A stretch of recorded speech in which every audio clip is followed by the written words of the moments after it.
going on, y'all? What's going on? DBN Live, baby. DBN Radio.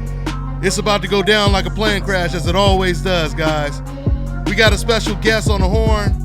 My man Adrian Granados going up against Danny Garcia this month. We're going to talk all about that.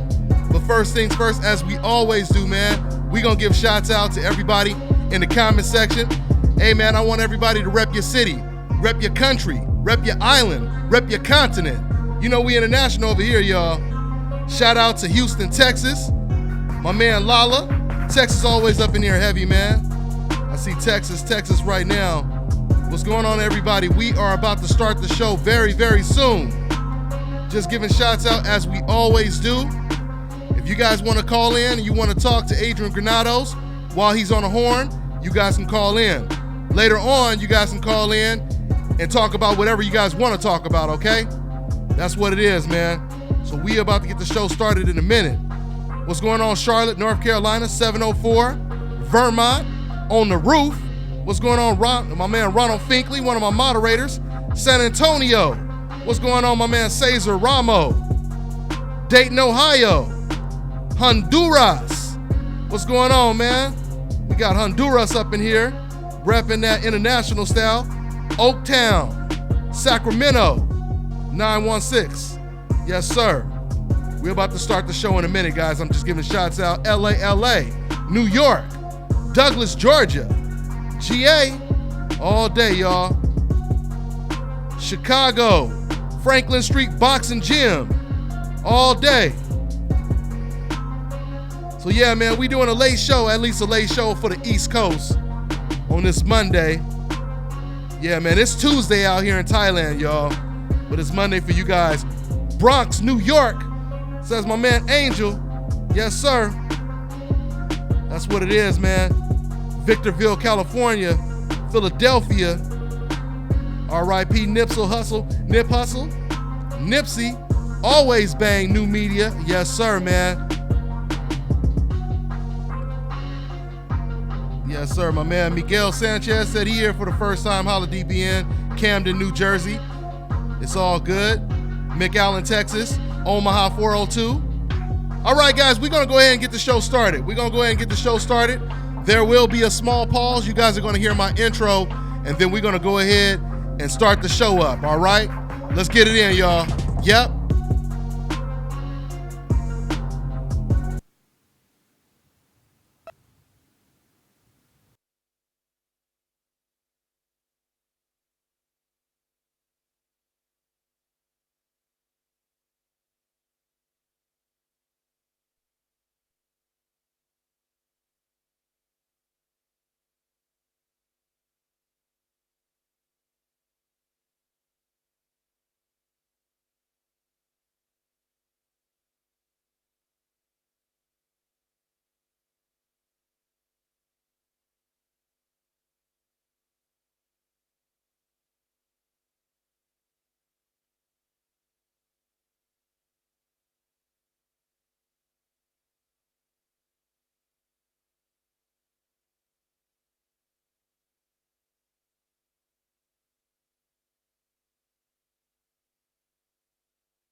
Dante's Boxer Nation. And let me tell you something right now. If you guys are looking for the best fragrance products in the world, you need to go to ashkickin.com. That is ashkickin.com. Keep your home smelling fresh and clean with Ash Kickin fragrance products. Treat your skin and hair with Ash Kickin all-natural health and beauty products. Everything you need to create a comfortable home living environment and create a comfortable space for entertaining. The best incense burners in the world, home fragrance products, and health and beauty products, go to ashkickin.com. Brothers and sisters, I don't know what this world is coming to.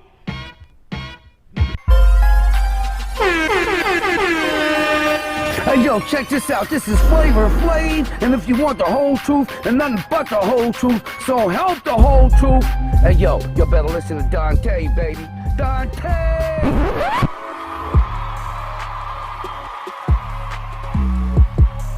What's going on, y'all? What's going on? And welcome to another great edition of the Dante's Boxing Nation Show. I am your host, Dante, man. Let me go ahead and get it started right away. First things first, let me go ahead and introduce my special guest. This man, he has one of the biggest fights this month, matter of fact, going up against Danny Garcia, my man Adrian Granados. What's going on, Adrian? Yo, what up, Dante? How's it going, brother? All right, man. Welcome to the show. Welcome to the show. Now, first things first, man, what have you been up to, man? And what have you changed? Have you changed anything for your opponent, Danny Garcia, this month, man? I made some changes. You know, I'm no longer living in Chicago. Chicago's still home for me, but I'm coming from Culiacan, Sinaloa, Mexico, training with the Chavez family, and now I'm finishing up camp in California. So it's just a change of settings. Definitely still got George Hernandez and Buddy McGirt in my corner, and definitely strong support from my family still. No, man, just, you know, made a couple changes and focused on a couple different things for this fight. But I'm very excited. I think it's going to be a great fight, April 20th. Now, you've been in there with a whole bunch of fighters, Adrian. I mean, how would you compare him? You done been in there with Broner, you done been in there with Porter, Imam, and other fighters. How would you compare Danny Garcia to everybody you've been in the ring with? He's definitely up there. You know, he's got the name, he's got the recognition, he's got the credentials. You know, I see this fight as being, a boxing fan's dream. I think our styles are made for each other. I think our styles are going to mesh for a fireworks fight. He's a counter puncher and I'm an aggressive fighter, so we're gonna bang it out. I know it, and I mean we're gonna be fighting there in Carson, California, formerly known as the StubHub. Now it's the Dignity Health Sports Center. That atmosphere is made for big fights and exciting fights, and I think that'll carry over with this fight. You know, it's got the Chicago, Philadelphia, and the Mexican-Puerto Rican rivalry, so I think it's gonna make for a war. Mm-hmm. Do you know Danny personally? Have you ever met him before you guys signed the contract to fight against each other? No, I never met him before, and now we know each other, and it's time to get it on. It's time to get it on. It's time to get it on.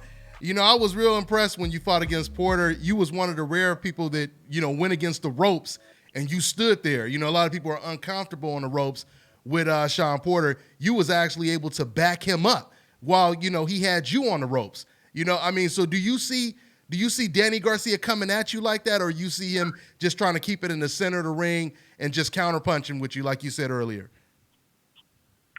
Honestly, I'm gonna be ready for everything that Danny Garcia's got. With that Porter fight, I made adjustments that changed that fight over. I'll take the L. I watched the fight, and I will give that. I think the fight should have been a lot closer, maybe not even a unanimous decision, because I got a lot of people telling me they thought I won the fight. I'll take the L. I lost the fight, but it was definitely a lot closer, and I made the adjustments I needed to actually have Sean, running there at the end, he shout out to Sean Porter, he's a great champion and a great gentleman. I'm definitely gonna be ready for whatever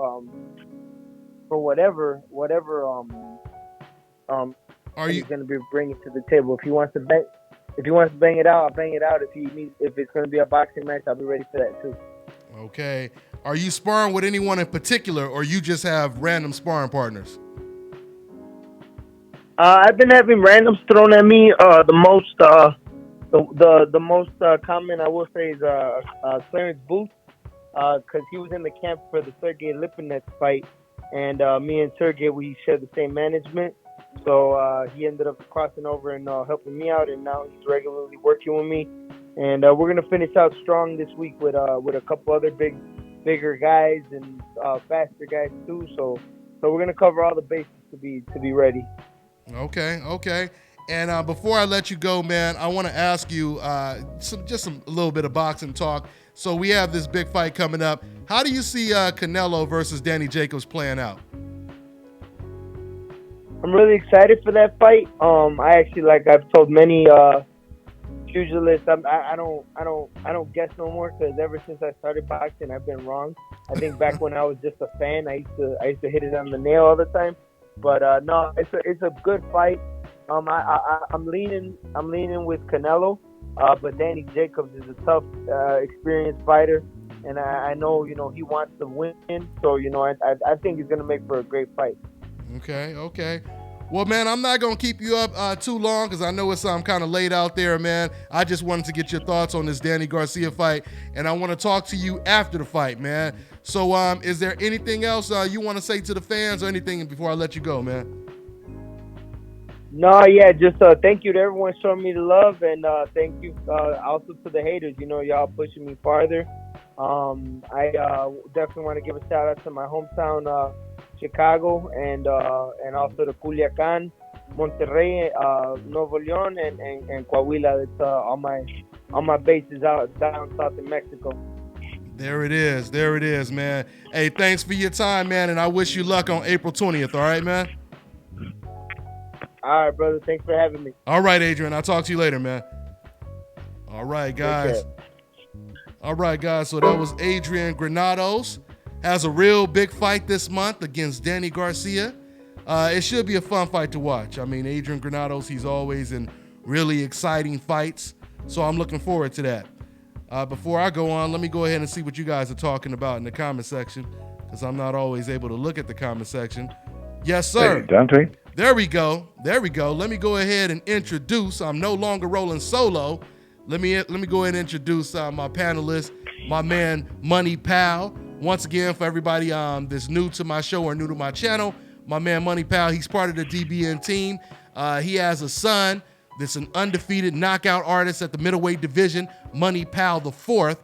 If you guys haven't watched his knockout highlights, check him out on my channel. Just search Money Pal the Fourth highlights, and you'll see all these vicious knockouts on my channel. What's going on, Money?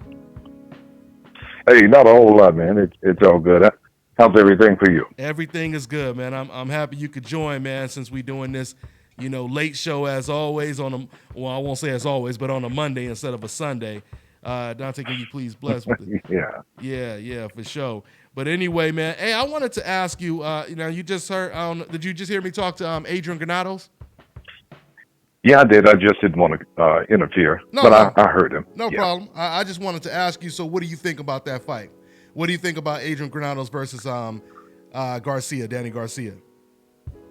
That is going to be a very exciting fight.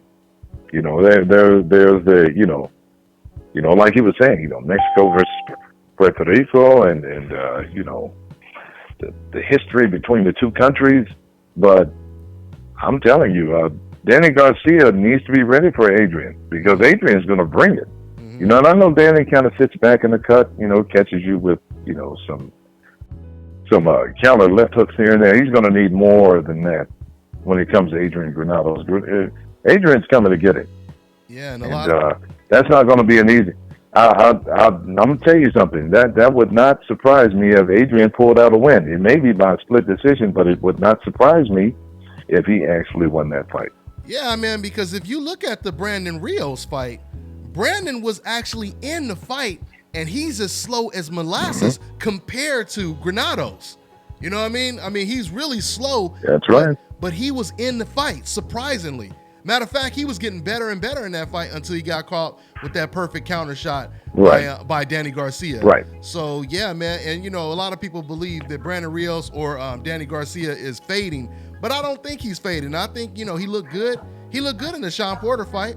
You know what I mean? Styles just make fights. And I agree with you. This is going to be a tough fight for him. I don't think it's going to be an easy fight, because Danny said he's aiming to please. He wants to put on an impressive performance, but Granados might not be the type of opponent, where he can even pull off an impressive performance. It might be life and death in there. So we'll see. We'll definitely see, man. But yeah, man. So no doubt. And also we have the news of Teofimo Lopez, he said he wants to fight Richard Comey next.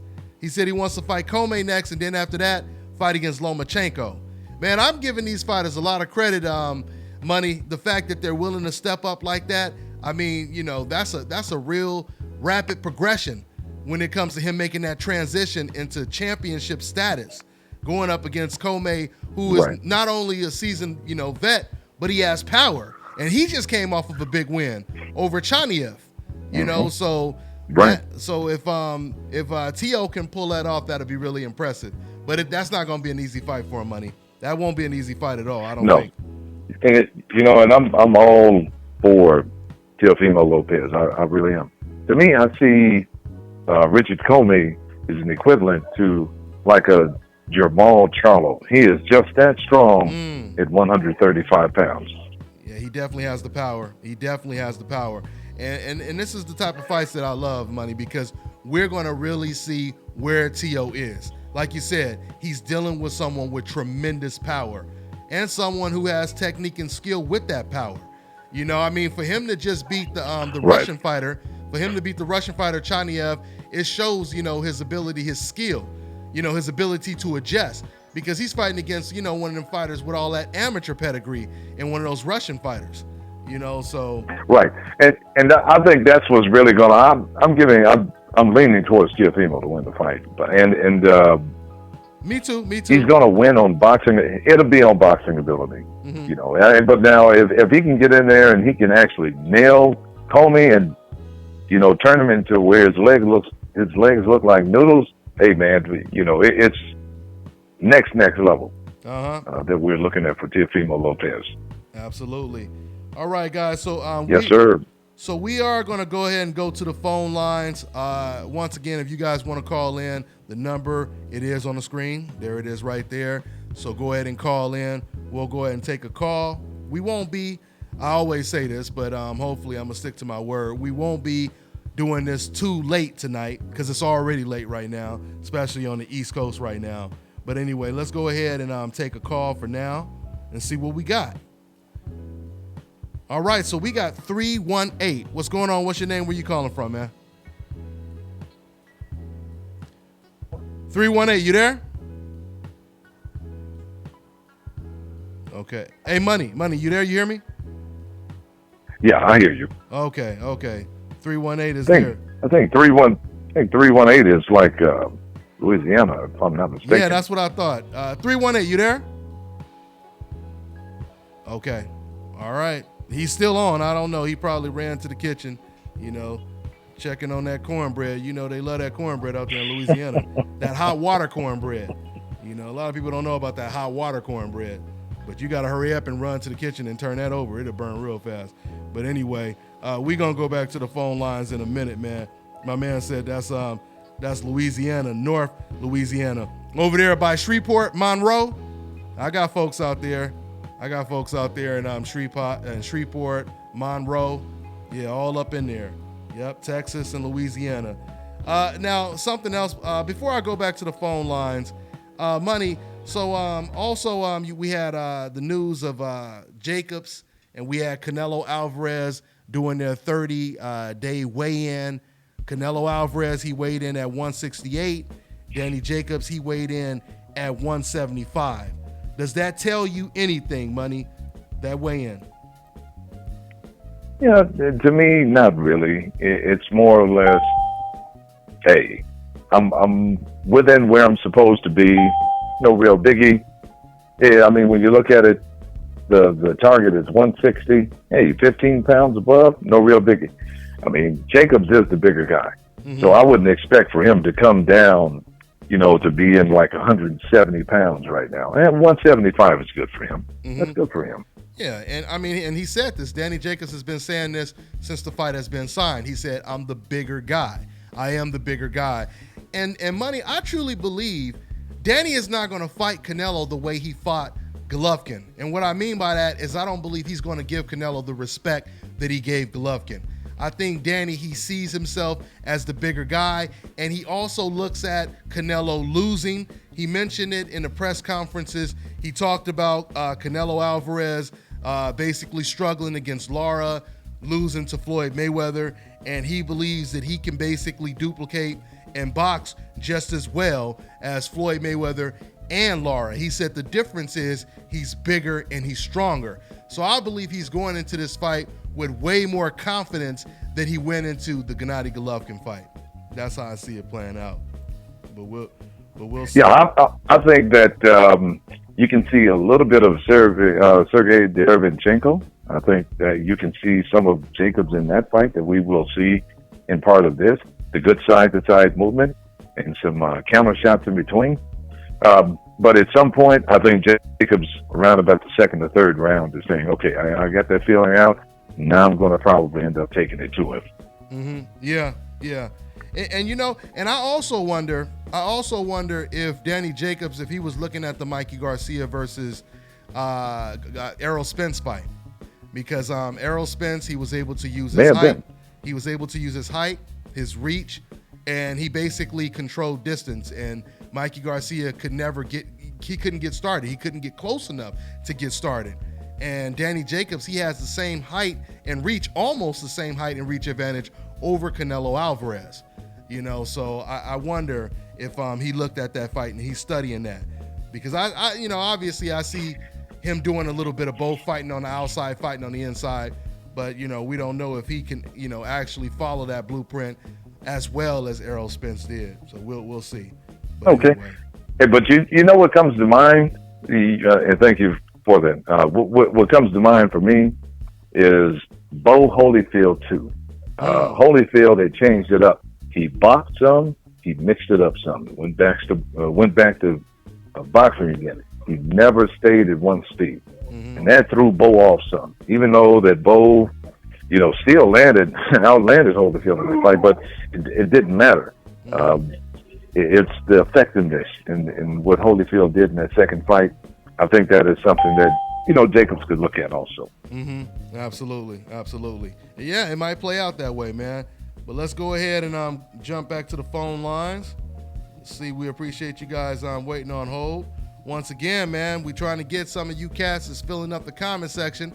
Whenever I'm talking about Canelo or Golovkin or Floyd Mayweather or Charlo, and y'all start cussing us out and everything, or cussing me out, I want you guys to call in. Matter of fact, one of the last videos I did, you know, I had them talking crazy in the comment section. I reached out to 7 cats and said, we doing the show, you know, this weekend, or we doing the show this Monday. I would love for you to call in so we can have this discussion. Do you know none of them responded? None of them responded. And it just gives you, it just basically proves that these guys, they know what they say is not true. And they know that what I'm saying logically makes all the sense in the world. But they just want to say it because it therapeutically makes them feel better. And they're hoping, and they're thinking, ain't no way, this dude Dante too busy. Ain't no way he gonna respond. So let me just call him a pinchy mayate, a bastard, and you don't know what you're talking about, because he ain't gonna respond. And all my friends are gonna be happy that I said it. So it's win-win for us. But then when I respond to them, they get all surprised, and they be like, hell no, I ain't about to get on that show. So you can what? Do all that damn speaking the truth? I ain't trying to hear all that damn truth. You know what I mean? So we know what time it is at the end of the day. And anyway, let's go ahead and go back to the phone lines. I'm going to go back to 318 before I go to another one, see if he didn't came back from that hot water cornbread. Let's see what's going on. Hey, 318, you there? 318. Come on now. Oh, okay. I see. He got the itis. He must have already ate the cornbread and fell asleep on the phone. All right, we're gonna take another call. We're gonna take another call because he's still on the phone. He's still on the phone right now. He's still on. Okay, we got 310. What's going on? What's your name? Where you calling from? Because he's still on the phone. He's still on the phone right now. Hey, turn the show down in the background. I can hear myself. You watching the show live? 310, 301. You there?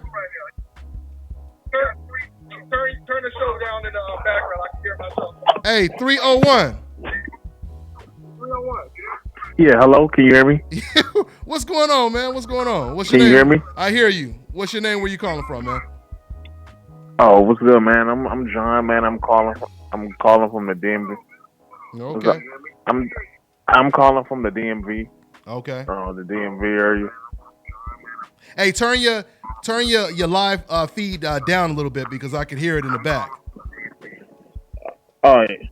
Okay. So, all right. So basically, yeah. So I'm just asking a hypothetical. All right. All right. So I'm asking a hypothetical. I'm picking Danny Jacobs to win the fight versus Canelo. You know, this coming May. But where does Danny Jacobs go from here after the fight? Basically, because GGG already says he don't want to give him a rematch. Him and Andrade are friends, so I don't see them fighting. Plus, Andrade is not a big draw, so it's not a big payday. I don't think he wants to fight Charlo because Charlo's not going to, you know. I don't know. I just don't see because there's not too much to gain from fighting Charlo. Where does he go from there? Well, first of all, I believe Canelo actually does have a rematch clause in the fight. So if he beats Canelo, he's actually going to have to fight Canelo in a rematch if Canelo takes the rematch, depending on how he loses. Mm-hmm. You know, clearly, if it's a dominant performance, it could be another situation with like Oscar De La Hoya beating Shane Mosley, where Oscar didn't want the rematch for another 2-3 years, and then he took the rematch. But yeah, so he has to get past the rematch clause, number one. I don't know if friendship will stop him from fighting against Andrade, especially with Andrade also fighting on DAZN. That's no doubt about it. Eddie Hearn will try to make that fight. If Charlo or if Danny Jacobs wins that fight, no doubt about it, Eddie Hearn, he will try to make the Andrade fight next. And we've already seen Danny Jacobs. You already seen he got into it with Charlo.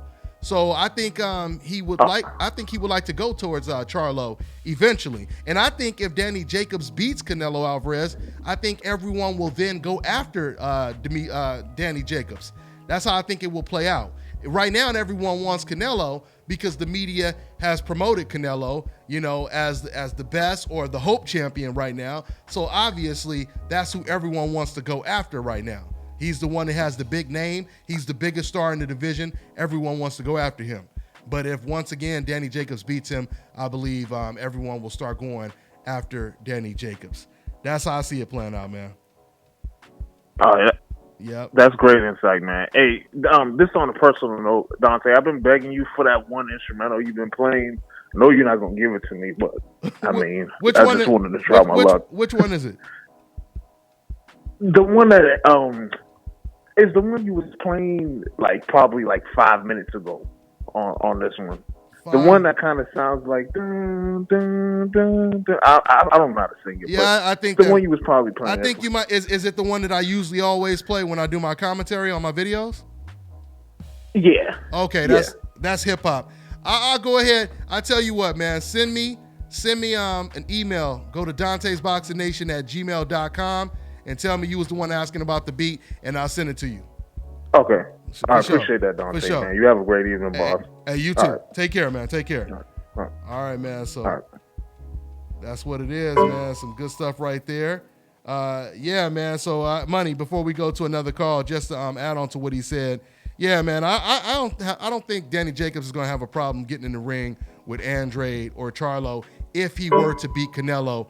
But once again, you would have to get past a rematch clause. So, I mean, right. So what do you? I agree with you. Yeah, I see him fighting all of them. I mean, it's kind of like. Yeah, he'll fight any one of those guys. He has no problem with anyone. Now we back up, right? We back up. It says reconnected. Okay. You don't see it? I can hear you. You can hear me. I can see where it says live stream offline. Okay, now you're back on. Now you're back on. Okay, guys, I don't know what's going on, but just bear with me. Oh, it's okay. Yeah, we got disconnected for a minute. But once again, you cannot compare Canelo Golovkin to Danny Jacobs when it comes to the Charlo situation, because unlike Canelo and Golovkin, Charlo or Danny Jacobs, he's been very vocal talking about fighting Charlo. He's like the only one out of the bunch that said, I don't think Charlo wants to get in the ring with me. And he even confronted him. When it comes to Gennady Golovkin and Canelo Alvarez, they have never even mentioned Charlo's name. So, you know, when I hear some of these fans say, he's ducking and whatever, why won't he fight him? No, he's already called him out. And once again, I truly believe if he were to beat Canelo and Canelo didn't take the rematch, he's going to most likely end up fighting Andrade or he's going to fight Charlo, very soon after that. Let me see real quick what you guys talking about. My man said, you coming back to the U.S., Dante? I'm coming back just to visit, man. I'm coming back just to visit. I'm going to tell you guys right now, I will most likely never live in the U.S. anymore. Once again, man, when you go to different countries and you see how you're received, especially as a black man, this is something I thought I would never experience. I thought I would never, wake up one day not hearing about, kids getting shot by the police and, some celebrity turning out, some celebrity I've been watching all my life, like Mel Gibson or Hulk Hogan, finding out they racist. I mean, it's a new racist emerging almost every week when it comes to celebrities. The way the Oscars, everything is about race and surrounded, around race. But, once again, money has traveled all over the world. He lived in Germany. He can attest to what I'm saying. When you go to these different countries, it's amazing how you are treated way better than you are in your own country. And we can relate this to boxing too, because you hear Andre Ward and Floyd Mayweather, they're always talking about going over to the UK. Floyd Mayweather, in his case, he goes to every country. And you guys see those pictures. He broke a world Guinness record when it comes to going to Russia. The most fans, showing up to watch him do an open workout training session. We are treated way better in different countries. And Thailand is no different. The cost of living and everything else. So with that being said, man, let's go ahead and get right back into it, man. Let's go ahead and take another call real quick. Okay.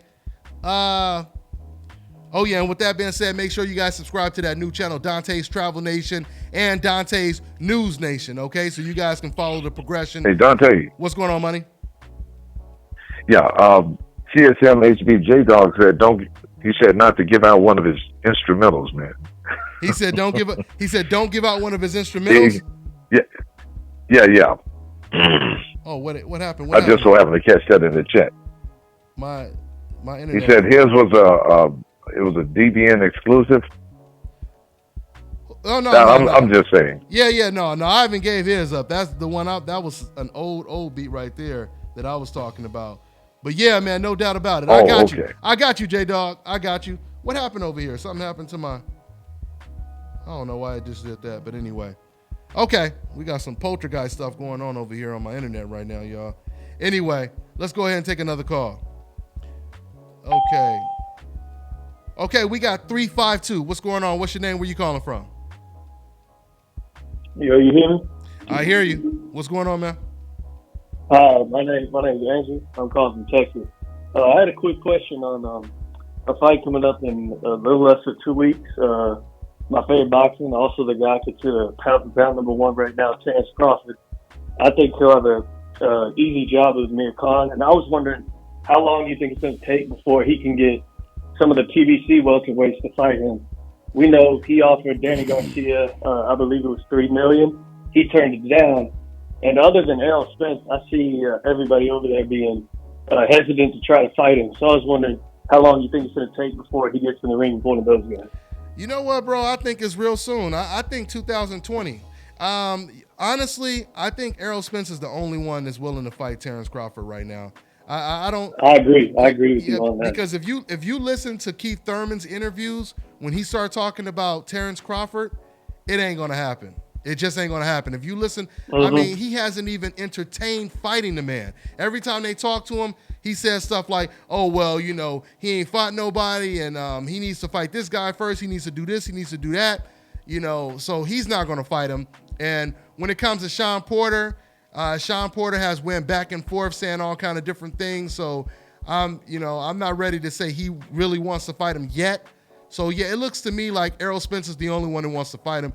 And quite frankly, I think when it comes to Errol Spence, it's a combination of him respecting Terence Crawford, but I think he likes him as well. I truly believe they kind of look at each other as being on the same team, and they want to fight each other once, all the smoke settles. You know what I'm saying? Once they're the last man standing. That's the way I see it, at least. You know what I mean? Because I've heard Errol Spence, he said, I actually like Terence Crawford. And it's funny because I had told people that I felt Errol liked him before he actually said it, before he came out and said it to the public.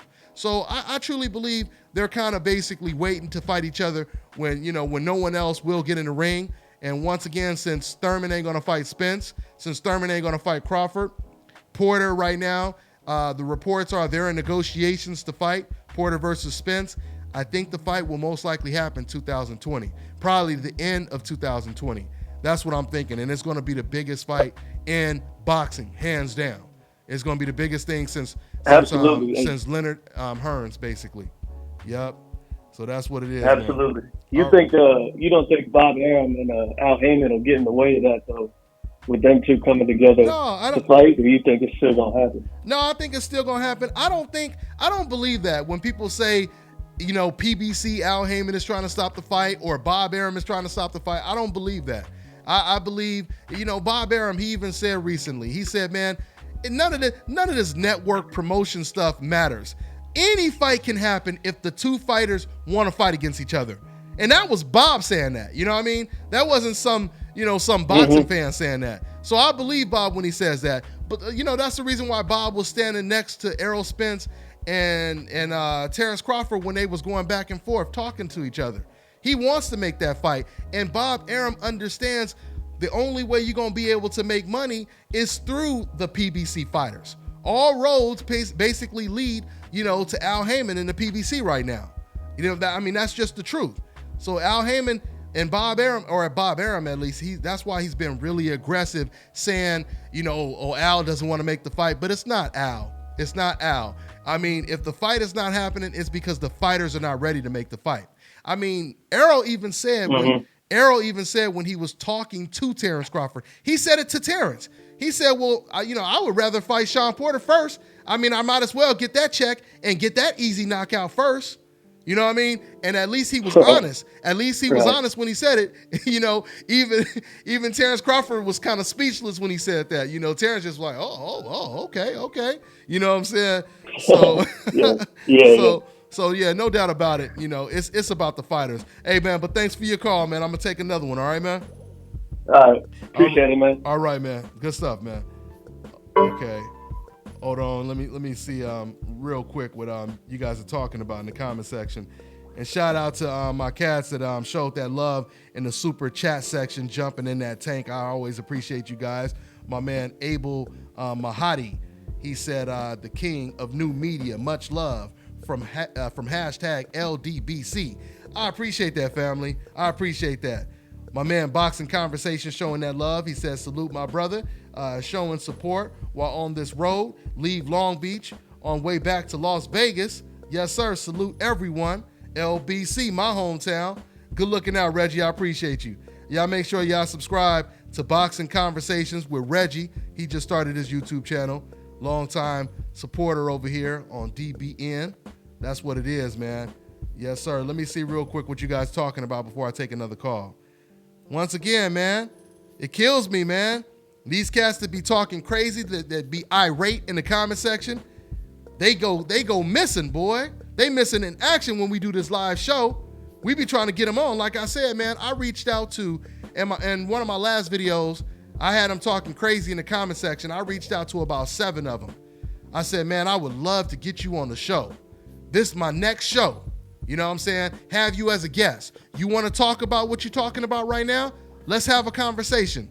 None of them respond. You know what I'm saying? None of them respond. They know what time it is.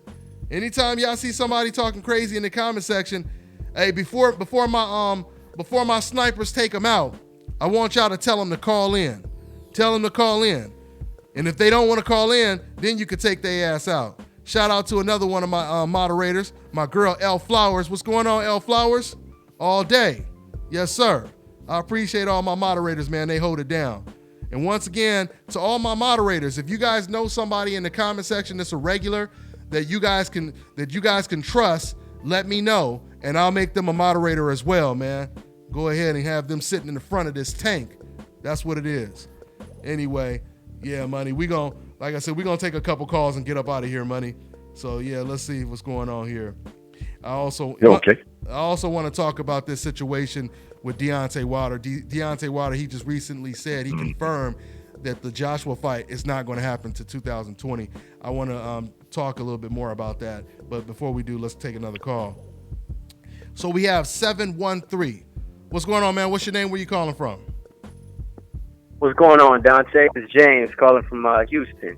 All day. Houston in the building. What's going on, James? There we go, man. Yeah, so I just wanted to speak on Teofimo. Man, I think he's really talented. A lot of people already clamoring, trying to see him in there with Lomachenko. I'm a big Lomachenko fan. And I just feel like being that Bob manages them both, Bob doesn't, like, he likes to let his guys build, soak in their money. Mm-hmm. You know, he's not quick to rush him in there and derail anybody's career. The few times he's rushed some fights, you know, we've seen what happened. You know, so he definitely doesn't do that. He likes to, you know, let his guys' careers marinate, put them in fights, you know, they can win, build up that money. So, you know, everybody clamoring for Teofimo to get in there. I don't think that's happening for 3, 4, 5, 6 more fights. But James, you know, and especially just looking at who he's fought. mm-hmm. You know, I'm not saying he's not talented enough to get in there, but you know, Teofimo ain't filling out these arenas and whatnot to go ahead and derail one of their careers or put another L on somebody's career. But you know, but the one thing I will disagree on, James, is, or what I will say was different with Teo, is you notice he's aggressively going after Loma. He's going to the fights. He's doing that. A lot of times when we have these situations, you'll notice the fighter won't even be calling out the adversary. You know what I'm saying? He won't even be calling out the other guy. And people will be wondering why they won't fight against each other. And then people will say, well, maybe Bob Arum don't want it. But in this case, Teo is aggressively going after Loma. So I think in that case, I agree. Yeah, it's kind of hard. It's kind of hard for Bob Arum to say, no. You better leave my Lomachenko alone. I'm trying to make him a star. You know what I mean? He can't really do that. He can't really do that if his own fighter is putting pressure on him that he wants to fight. So it'll be harder for him to do that in that case right there, in that situation. So, I mean, you know, a lot. Okay. What do you think about that, Money? What do you think?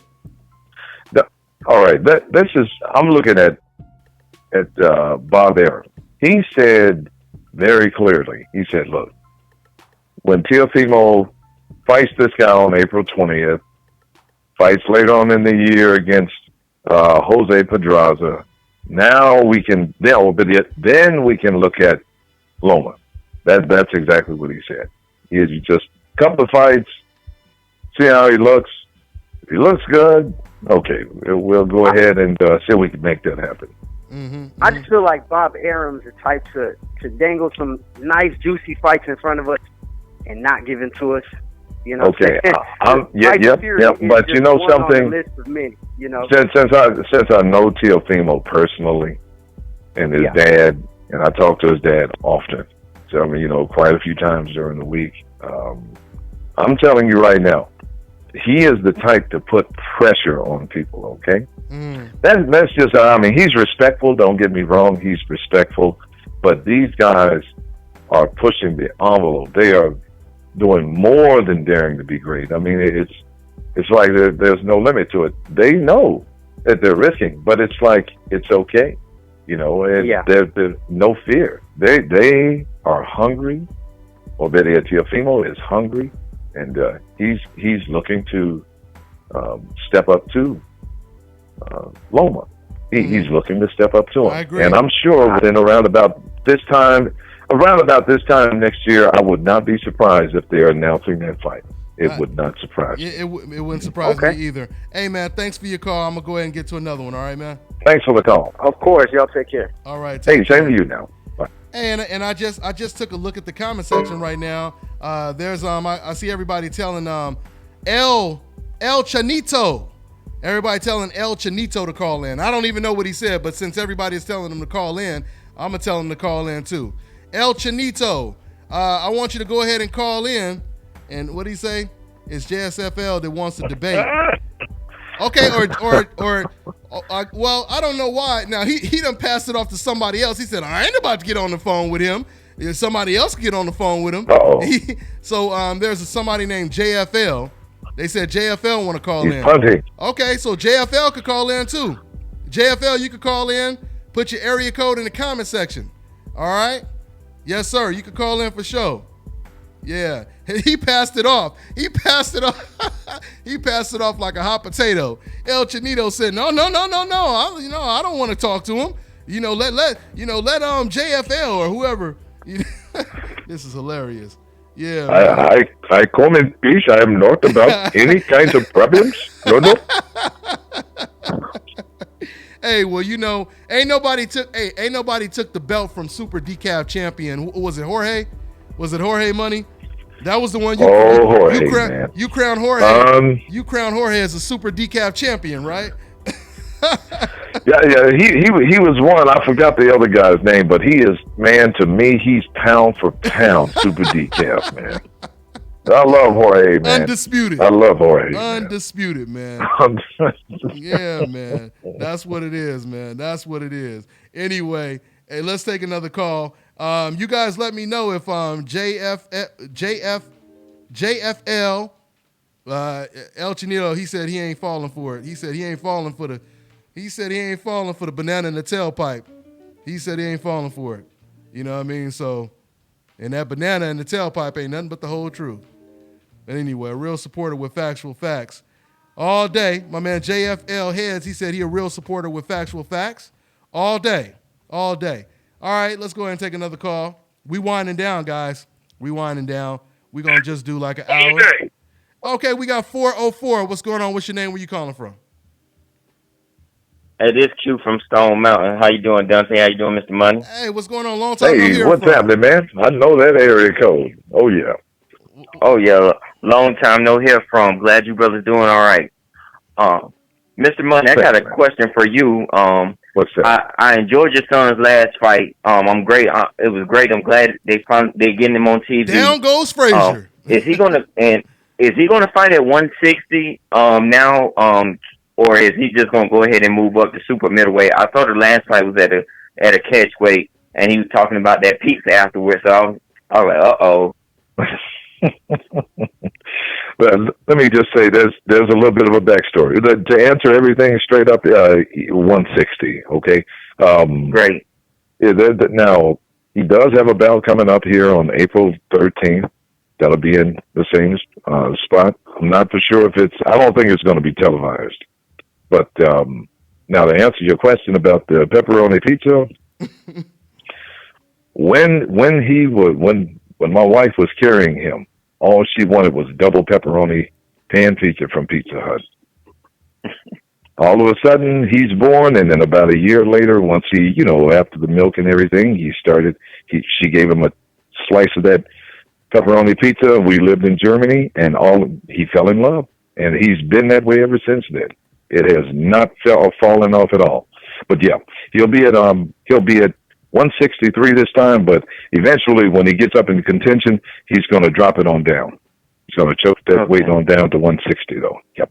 Oh, okay. And to follow up with that, I know what do you know what the plan is as far as like to get his name out there? Are you going to do more social media, or is it going to be more TV? Because I tell you, after that fight, and I've been talking about him, forever. And the other guys I had over was just just casuals or just no big names.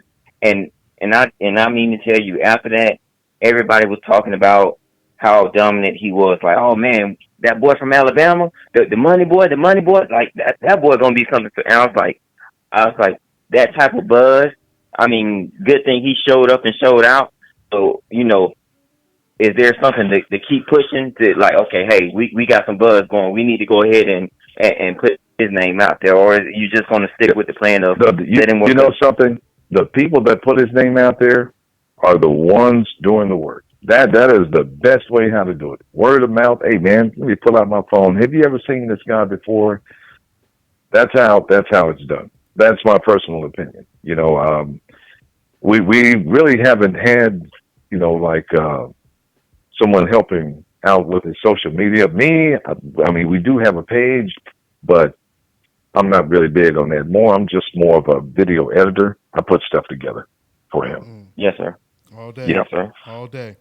All right. And I want to definitely commend you on that because I apologize, Dante. It's been a minute, so I've been able to get on. It's all good. It's okay. But But Mr. Money, I really appreciate the way especially how he's carrying himself. You know, when I see young brothers like Shakur Stevenson and all those boys get in trouble, it irks me because I was like, man, they should have better friends to tell them, hey, man, don't punch somebody. Like, walk off, I'll fight, and you do whatever you do. But so I appreciate right. you holding to that standard. And to the guy in the chat, we've been talking about Ennis, Jerron Ennis. I think he's the next welterweight to step up, and I think looping it since he moved up would be a great challenge for him to actually fight. That'd be a nice step up fight for him to get his feet wet with the big dogs. And I think Adrian Granados is a better 140 fighter. So that's the only thing that worries me about him fighting Danny Garcia, because at 140, Adrian Granados is a lot better, and those guys just tend to be a little bigger for him, too big for him. But he puts up a good performance. I just think it's just too big for him. Well, we'll find out when they step in the ring, but he's going to put a lot of pressure on Danny. Danny is known for his, taking a step back and letting his opponents come in and throwing that blind counter left hook. We'll see what's going to happen, but it will be no day at the beach for Danny Garcia. No doubt. It's going to be a challenge all the way down to the wire. And how you feel about Enos? AQ. Oh, Jerron? Oh, man. I'll tell you what, man. I first met him back in January 2015 out in Reno for the USA Nationals. And the first time I ever saw him in the ring, I said, this guy is going to be a world champion. All it took was me to see one round for him. And I walk up to him and his dad and stay in contact with them often. He is a force to be reckoned with, period. There's no getting around it. I mean, it's hard for him to get sparring. Mm-hmm. Absolutely. I mean, people, Danny Garcia won't come close to this guy. Hey, man, you're in the state of Pennsylvania. You're Pennsylvanian. You won't help the brother out, Hey, it's just, he's dangerous. And once he gets that opportunity to step up, every time he has stepped up, he has shown out. So I expect for him to continue the same thing. He's in devastating fashion. He can switch from righty to lefty very easily. The sky's the limit for him. Universe is the limit for him. I only He's going to be very successful. Spencer Crawford are the only two welterweights, in my personal opinion, right now that I see that can actually beat him. Yeah, that I wouldn't have the welterweight division is stacked, man. It's completely stacked. Yeah, it is really stacked. Anything can happen with those guys. And Jerron, I think no one has really seen him really box yet. They haven't. They've just seen him standing there banging guys out. And guys, they haven't seen him really box yet. He is beautiful. He has a beautiful boxing ability style of boxing. Mm-hmm. Yep. Very high. It's very good boxing IQ. And we're going to really find out. But thanks for your support. Yep. Really appreciate that. Absolutely. Thank you. All right, Q. Good stuff as always, man. Talk to you later, man. Hey, take care now. Okay. All right, so we got JFL. He called in, so let's go ahead and get right into it, man. So we got 215. What's your name? Where you calling from, man? Yo, this is Jay Stacks from Philly, bro. From Philly. What's good, man? What's on your mind? What's on your mind, man? They said you wanted to debate, man. What's on your mind? Okay, listen, bro. I'm just gonna keep it brief. I want to say just because I'm from Philadelphia doesn't mean I'm a bandwagon or a favorite for Danny Garcia. Just because I'm from Philly, because people keep saying, "Oh, you from Philly, that's why you support Danny Garcia." I want to, I'm acknowledging Danny Garcia fights, bro. Like, he won all of his fights. Mm-hmm. With Porter, you can't give Porter no more than 3 or 4 rounds, if that. You know what I'm saying? So they did that. You know what I'm saying? Danny Garcia got robbed in that Porter fight. And when it comes to Keith Thurman fight, Danny Garcia was up by 2 rounds. Danny Garcia 7. Thurman only won 5 rounds. Plus Keith Thurman gave up rounds. He was running. He was inactive. You know what I'm saying? He had a couple good shots. You know what I'm saying? But the overall fight, Danny Garcia 7-5, man. It's not just me saying this. There's many people that are saying this. You know what I'm saying? And also, I haven't really. And also, Go ahead. I mean, you got to recap the fight. It's time to recap the fight to see the fight for what it is. You know what I'm saying? I'm saying I'm convincingly knowing that Danny Garcia won those fights. People that say otherwise, I'm convinced that these are Danny Garcia haters, man. Because I give me facts, give me factual rounds. You can never do that. Wait. You believe everyone that thinks that Danny Garcia lost the fight, they just personally don't like Danny Garcia? Man, it's something, bro. Because if you watch, cause even diehard Keith Thurman fans admit that Danny Garcia won that fight. And so then, you believe the judges? You believe the judges? They personally didn't like Danny Garcia. That's what you believe? Hello? Hold on, guys. Hold on 1 second. Hey, Money, you hear me? Hold on, guys. Hold on for 1 second. Everybody just hold on 1 second. Let me take a quick intermission. Hold on 1 second. Let me get everybody. Something happened to the phone lines right when it was getting good. Hold on 1 second, y'all. Hold on 1 second, guys.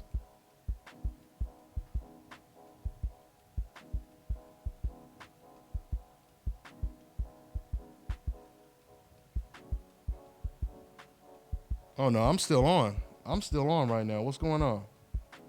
Hold on, guys. Don't nobody hang up.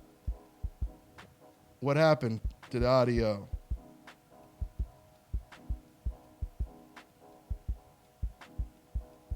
Mic check. All right, guys, I'm trying to figure out what's going on with these phone lines right now. Here, let me refresh the phone lines because I'm still on right now, but I don't hear nobody. Everybody hold on for a second. Yeah, we got to keep this conversation going, right? When it was getting good.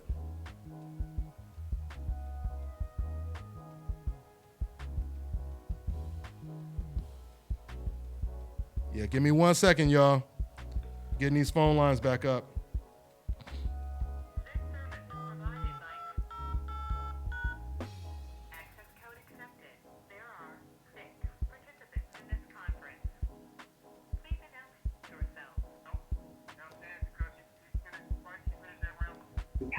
so, Okay. And then you already know I'm back. Hold on. Hey, so he won all of his fights, bro. Hold on. I'm back. You know, I don't know if you guys know. I don't know if you guys know, but I lost you guys for a minute. Right when I lost you guys. I see y'all had a good conversation without me. But hey, right when I was telling you. Hold on. Let me just go back to so you know when I lost you.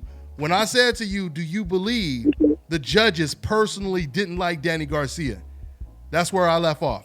I didn't hear your response. I'm saying round by round, bro. And Keith Thurman fight, bro. Danny Garcia had 7 rounds to 5.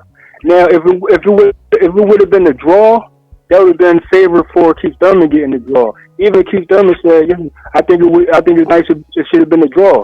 But he can't tell me about the boxing though when he knows he only has 5 rounds. The judge is gonna give him the fight. I mean, you think what you want, but we have to watch that fight.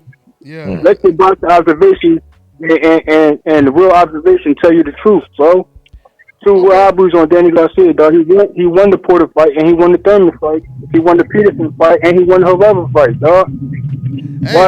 I'm saying why people discrediting Danny Garcia. You know what I'm saying? But this is not really debate worthy though. I mean, if you feel Danny Garcia won, I ain't gonna say nothing about it. I mean, it's no reason to really go back and forth on who thought won the fight. What I'm saying is, the debate is, you know what I'm saying? Like, people got their opinions. I'm not talking opinions, bro. I'm talking about facts, bro. I'm talking about factual rounds won. Who's the aggressor? Who had the most effective punches, bro? You know what I mean? Sean Porter, he only outworked himself in that fight, man. Danny Garcia had the most effective punches, the cleaner punches, on the back foot. Well, you know what I'm saying? Have even in the inside. What's your name? But Jay, I just call you Jay. Jay, let me say this. Jay, let me say this real quick. Then this is what Danny should do.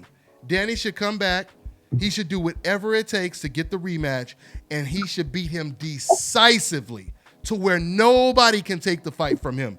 You know, just like, for example, when Floyd fought against Canelo, do you know one judge tried to take it from Floyd?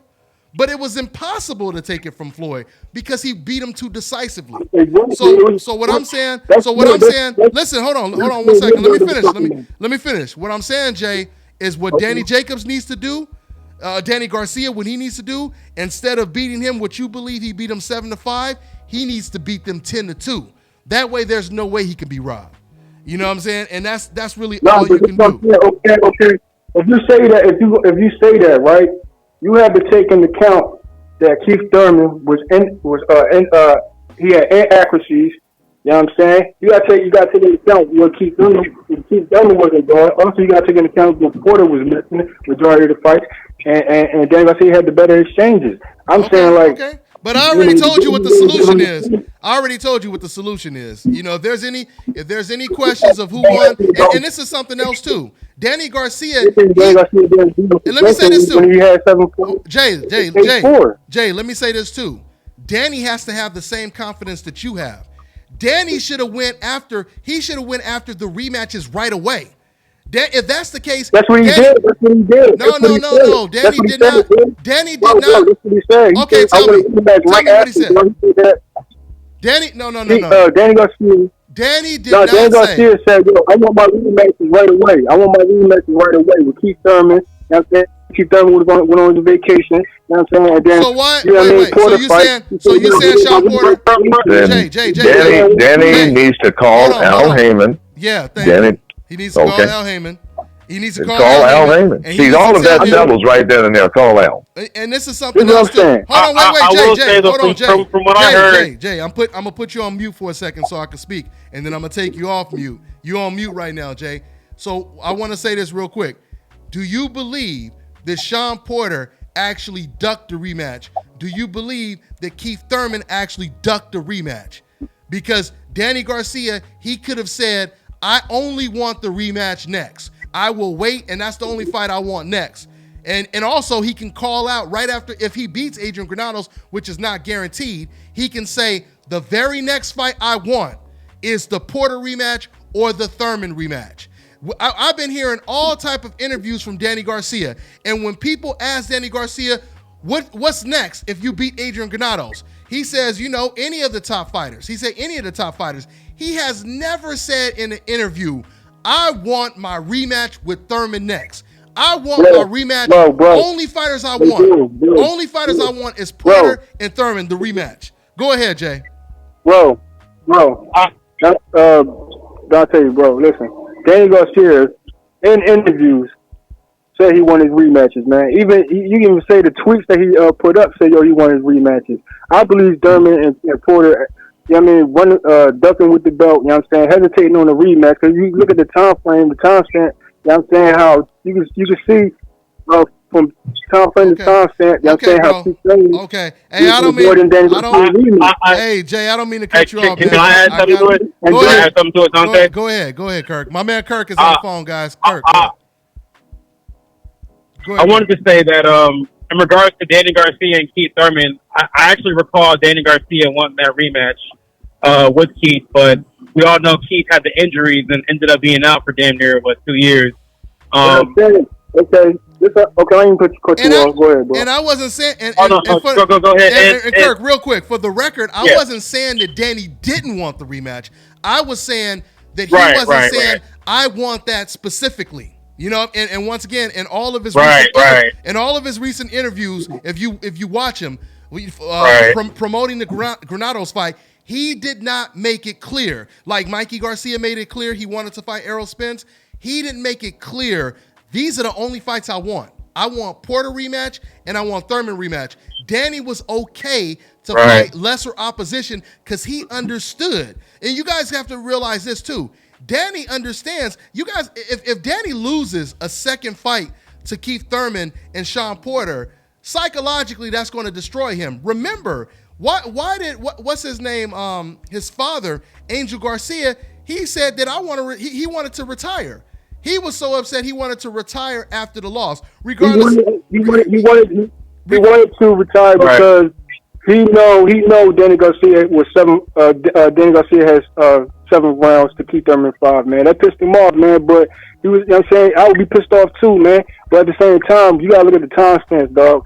Keith Thurman was avoiding Danny Garcia rematch. You know what I'm saying? Because he had 2 years. While returning to Thurman wasn't Danny Garcia part 2. And then when Danny Garcia got robbed from Porter, while Porter then back to back, you know what I'm saying, he could have had that fight before returning Thurman coming back. You know what I'm saying? All right. So I think the results of each respective fight, I think, warrant rematch because each fight was close, so they both warrant rematches in my opinion. But to Dante's point, and I'm a Danny Garcia supporter. I think he gets underrated for his resume and for his fighting skills. But hey, fellas, I think he would. Yeah, I think you need to find out if Dante is still online. I think he just went offline. No, Dante, are you there? Oh, you're here. Okay. I'm here. I just wanted to make sure. Yeah, I'm here. Okay. I'm here. I was going to say I agree with Dante in the aspect that Danny should have specifically called out Keith Thurman and Porter with saying, "Hey, my next fight, I want a rematch with either Keith or Sean. I'm not taking anything else." Yeah, and I think he should have been specific like that, as Dante was saying. That would have done him a service, and even with public perception amongst the fans, and maybe even could help apply pressure from the media and from outlets such as this as to making those rematches happen. And he could also. So I agree with Dante in that aspect. Of the great points from him. And he could have also filed a dispute the way Ugas did when Ugas lost to Porter. I mean, that's a person who and Ugas, he tried to force the rematch. Danny Garcia didn't do this. Danny Garcia didn't try to force a rematch. Danny Garcia, he didn't file a complaint, to the IBF or whatever belt that is, the WBC, I believe. He didn't file a complaint. He didn't do any of that. You know what I mean? So, yeah, no, and I agree. Yeah, it's true. Danny did say he wanted the rematch. I'm not saying he's ducking a rematch. What I'm saying is he did not make it adamant that that's the fight that he wants. Whenever you ask Danny Garcia, who do you want after Granados? He says, hey, anybody. He says anybody. You know what I mean? He's not saying, I want this fight next. When Lennox Lewis lost to Evander Holyfield, he ordered, Holyfield tried to fight someone else. Lennox Lewis, he filed a complaint, and he demanded he got the rematch because he knew that he was robbed. That's what you do when you know you're robbed. You force the rematch, and then you come to the public and you tell the public, man, I did everything it took to make that fight, and they wouldn't take the fight. Porter wouldn't take it, Thurman wouldn't take it, whatever. So I went ahead and let my man go because but I appreciate him calling in. He could call in again, but I don't want to take up the whole show talking about that. So, but go ahead, Kirk. And just to close that out on a business perspective, I think Keith Thurman and Sean Porter probably would be better off trying to pursue a rematch with Danny Garcia. Not saying that's an easy fight for either guy because, they both won their fights. I thought they were debatable. They're closely contested fights. But if I'm them, I'd rather fight Danny Garcia as far as preserving your win streak as opposed to fighting Errol Spence. Because I don't think either guy is winning against Errol. I agree. I agree. I agree with that. I agree. And I want to introduce another cat that jumped in that DBN Super Chat tank. What's going on to my man Trey? Thank you for showing that love in the donation Super Chat section. With that being said, we winding down. I think we're going to take one more call and we're going to get out of here, guys. Let's see what we got here. Okay, we have 513. What's going on? What's your name? Where you calling from, man? 513, you there? Yeah, I'm here. What's going on? What's your name? Where you calling from, man? Man, I go by Big Dose 513. Calling out of Cincinnati, Ohio, man. All right. What's on your mind? Hey. All right. I just want to say, hey, this is my second time getting on. And I just want to say once again, it's an honor to be talking to the great DBN, man. Good looking. And I also want to say big salute to the LDBC, man. All day. New media all day long. All day. And one special shout out to somebody that don't get that much recognition is the great Ronald Finkley, the troll killer.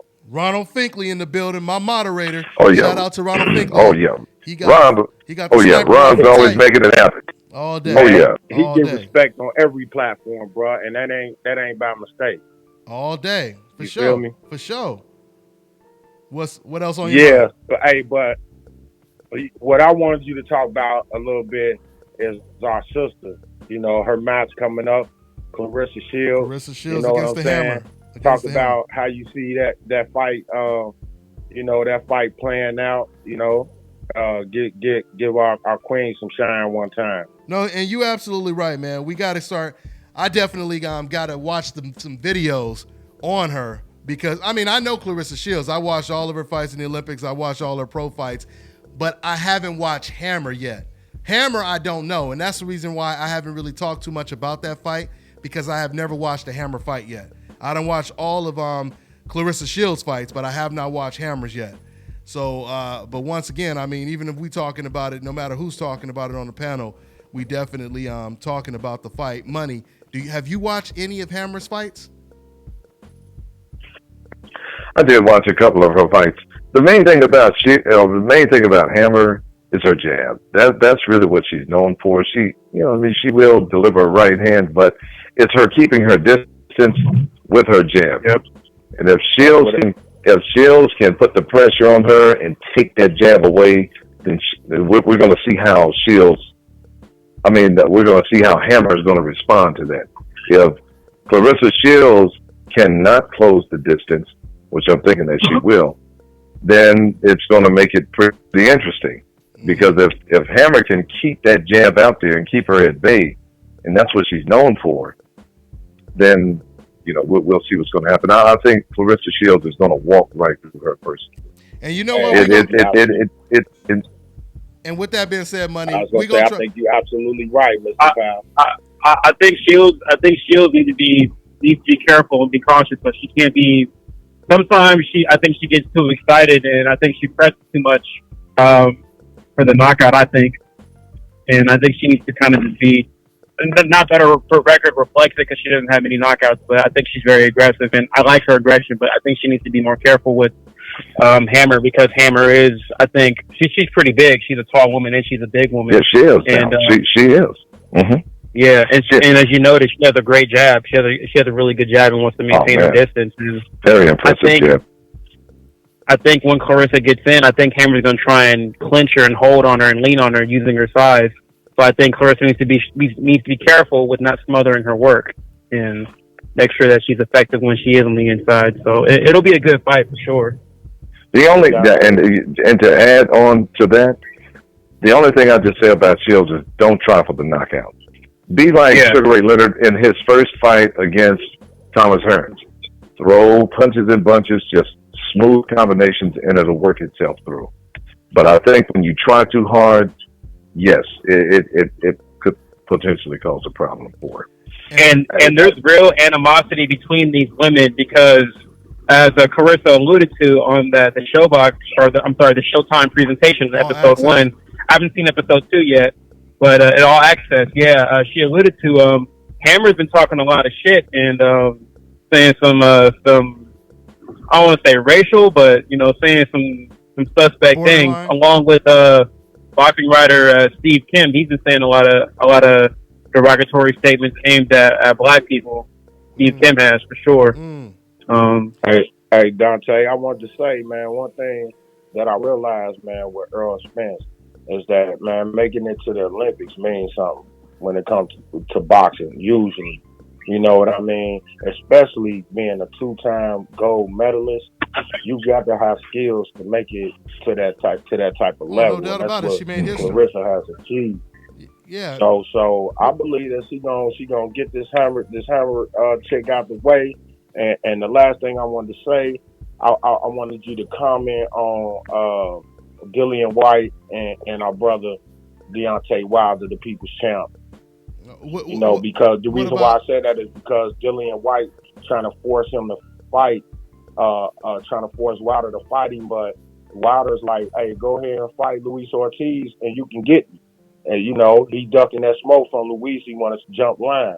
Go ahead and fight Luis Ortiz, man. And he ain't got no fight right now. You don't. So make the fight. It makes sense. It makes sense. I mean, who he fight? He fought Joseph Parker because he decided to fight Joseph Parker instead of Luis King Kong Ortiz. That makes all the sense in the world. Deontay Wilder, he already beat King Kong Ortiz when nobody wanted to fight him. So yeah, fight him first. Right. That makes all the sense in the world, you know. So I mean, if he would have took, I truly believe if Dillian White would have took that fight before Wilder even said that, if Dillian White would have took the Ortiz fight and he would have beat him, you know, it would have been hard for anyone to avoid fighting him. That's Anthony Joshua or Deontay Wilder.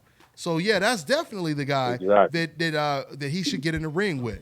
But there's no doubt about it. I mean, yeah, I mean and we'll see because there's so many fighters that don't want to fight King Kong Ortiz.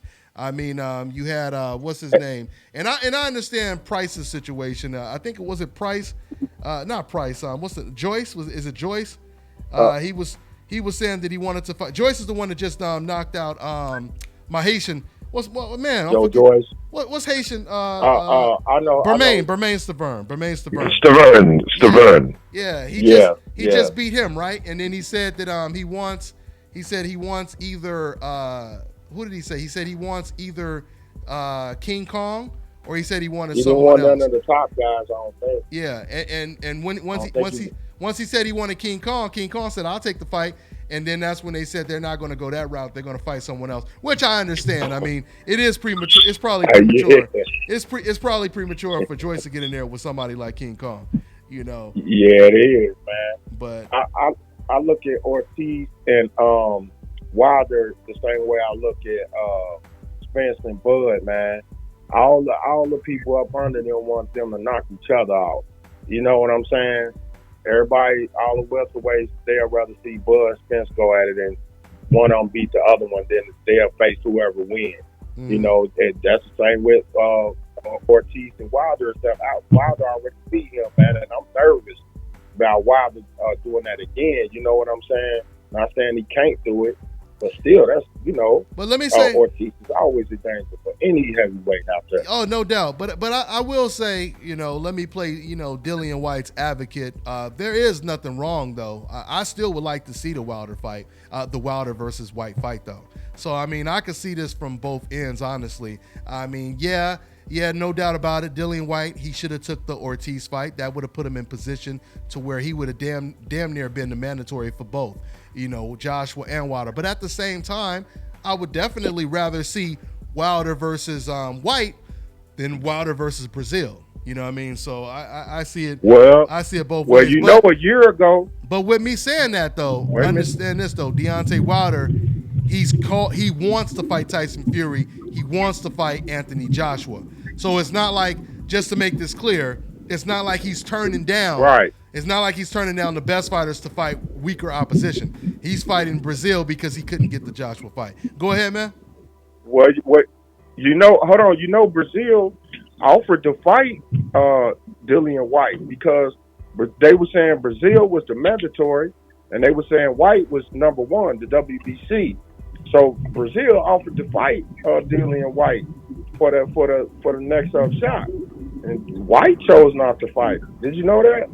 Yeah, I already know. I know. You see what I'm saying? So you see, he put himself in that position.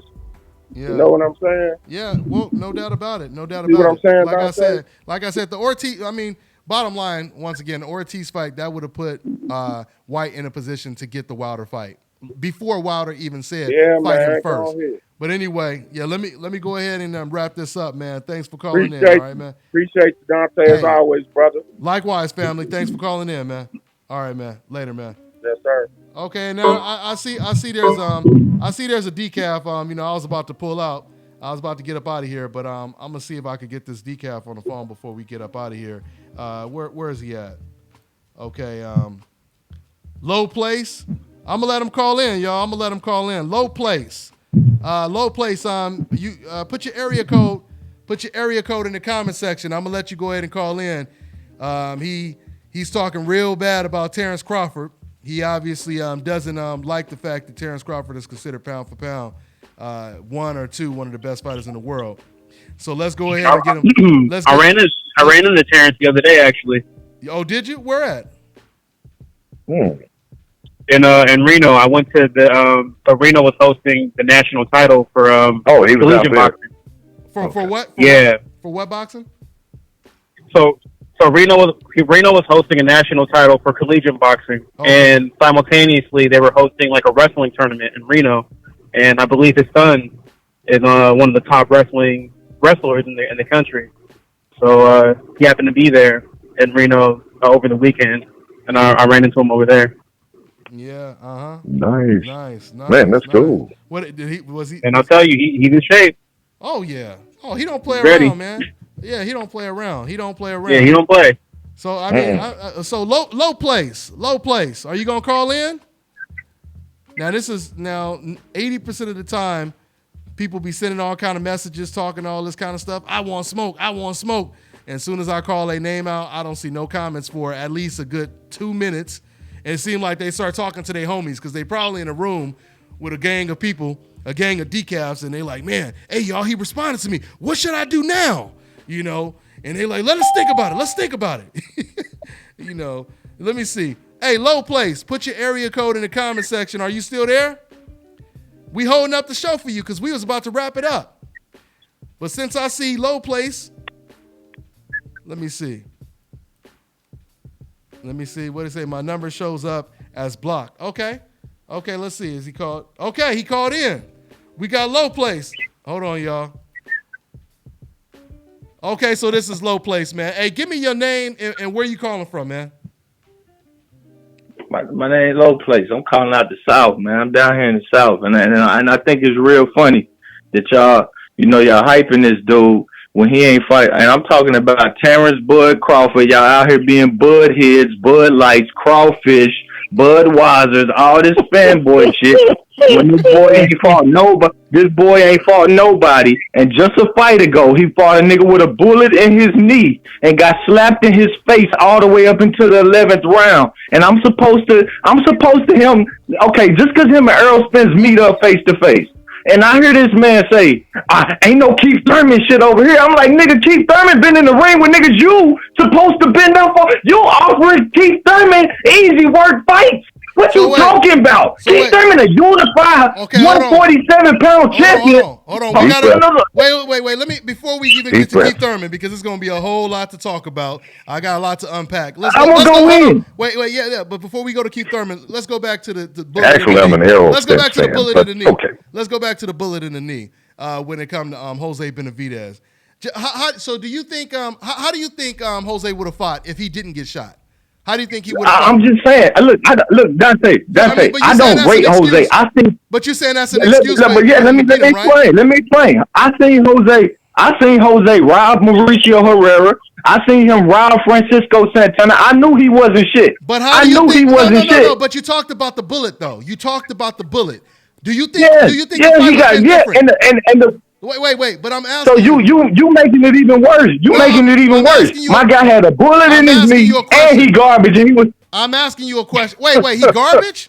Wait, why is he garbage? He garbage and he had a bullet in his knee. Garbage and he had a bullet in his knee. I seen him lose 2 fights. I seen him lose 2 fights already with my own 2 eyes. I knew he wasn't winning the fight. And who are you? And Terrence Crawford made the people. And what fighters are you saying? What fighters are you saying are better than Terrence Crawford? That should be ranked higher than him. Man, shit. You want me to name how many people in boxing got a better win than this dude? Name them. Man, shit. I just seen Caleb Plant get a better win than this man. Tony Harrison got a better win than this man. We're talking about 147. That's what we're talking about. We're talking about 147. Everybody at 147 got a better win than him. Hold on. Okay. So you believe that Caleb Plant should be rated pound for pound higher than Terrence Crawford?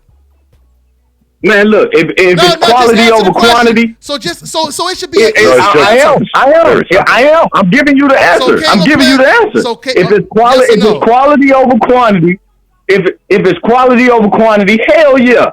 Who hell yeah? Who's Kentucky out here taking careers, bro? So you believe Caleb Plant should be pound for pound? How many people would Kentucky beat? You believe? I said quality over quantity. Do you to the guy that just said how many people? Did you not hear me say quality? Oh, who in the hell has Terrence Crawford beat that is quality, bro? Hold on. Calm it down. Can you answer the question? Yeah. Who's Kentucky beat? Who's Kentucky just ended Andre the Real career, bro? He just ended his career. Hold on. Ended his career. Okay, so Andre Dirrell wasn't washed up? Man, you call it what you want to call it. Andre Dirrell just about better than you. He just about better. He just about better than anybody Crawford done fought. What you gonna call Gamboa? What you gonna call that? A little midget that ain't fought in a year, but you hyping that? Low place. Okay. You just said right now. You was talking about fighters that were trying past their not to prime, laugh. fighters that were past their prime, fighters that were faded. But then when it came to Andre Dirrell, you said you could call it whatever you want to call it. Now, when it comes to Terrence Crawford, how was he past his prime and faded in the first fight? Who showed us he was past his prime and faded in the first fight? Well, first of all, who showed us that? But once again, going back to you saying you believe because Caleb Plant beat Kostigi, you believe he should be rated pound for pound. Number what? Number 2, number 3, the best fighter in the world. I didn't say he's number 1, but you don't understand. I don't have Terrence Crawford on my list at all. You don't have him in the top 10 as one of the best fighters in the world. No, hell no. Who the man? Listen, Dante, check this. Name the 10 fighters. Check this. Name the 5 fighters. Name the 5 fighters you have over Terrence Crawford in the pound. Check this. All right, check this. Quality over quantity. Quality over quantity. I believe pound for pound is supposed to be ever changing because you're supposed to fight people all the time. So who got better wins than? I'm gonna just give you 5 people right now. Jared Hurd, number 1 on my shit. Number 2 on my shit, Alexander Usyk. Number 3, I don't know. Maybe I was going through this other day, and I was thinking to myself, maybe Kovalev, maybe Spence. It's more people in the top 5 than hell yeah, Kovalev. Hell yeah. Did you say Kovalev? Hell yeah. You said hell yeah. So a loss supposed to disqualify you? A couple of losses in a row and a knockout loss as well. So. Yeah. Okay. So he lost to Andre Ward with potential nut shots. Okay, with potential nut shots.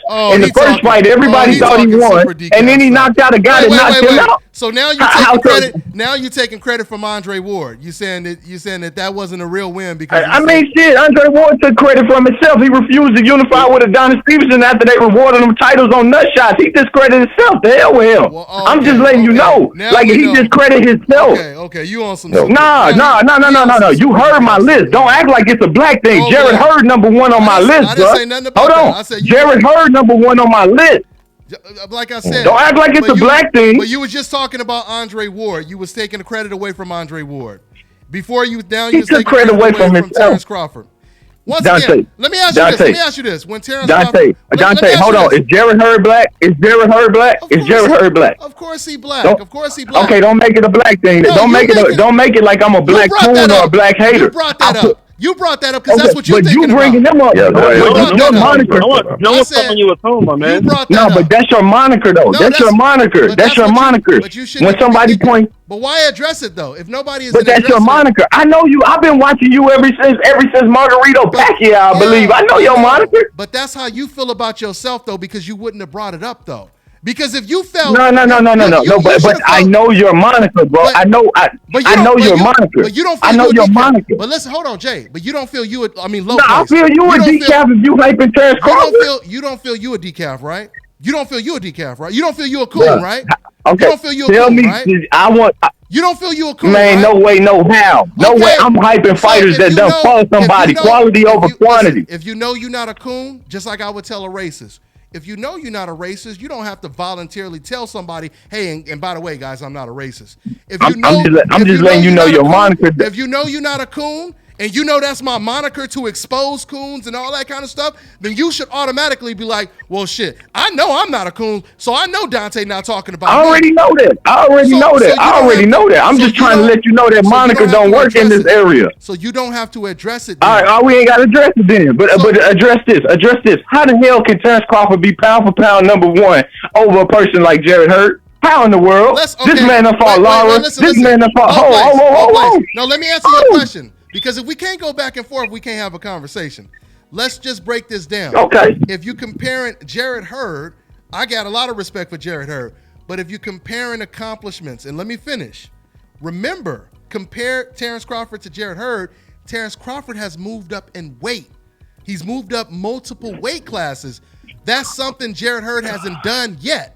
So you can't really compare the two. If you're going to compare Terrence to somebody, compare him to somebody else that moved up in weight, dealt with adversity, beat undefeated fighters. Dante, Listen, you acting this. like it's Floyd Mayweather moving up in weight. No. You acting like it's Floyd Mayweather. Listen. We talking about moving up in weight. It doesn't matter I know who what it you're is. talking about. If you moving up in weight and you I know what you're talking about. Wait. If you moving up in weight and you beating undefeated fighters. Now let's look at the contrast. When it comes to Chocolatito, when it comes to Chocolatito Gonzalez, when he moved up in weight, he was not successful. All of a sudden, he was a I didn't have him rated pound for pound shit. I didn't never rate him pound for pound nothing. Listening to me. They had him rated as pound for pound number 1, but that doesn't matter. That's bait. We talking about us. We talking about us. Lo, hold on. That's not. We talking about us. Oh, let me finish. That's not the point that I'm making.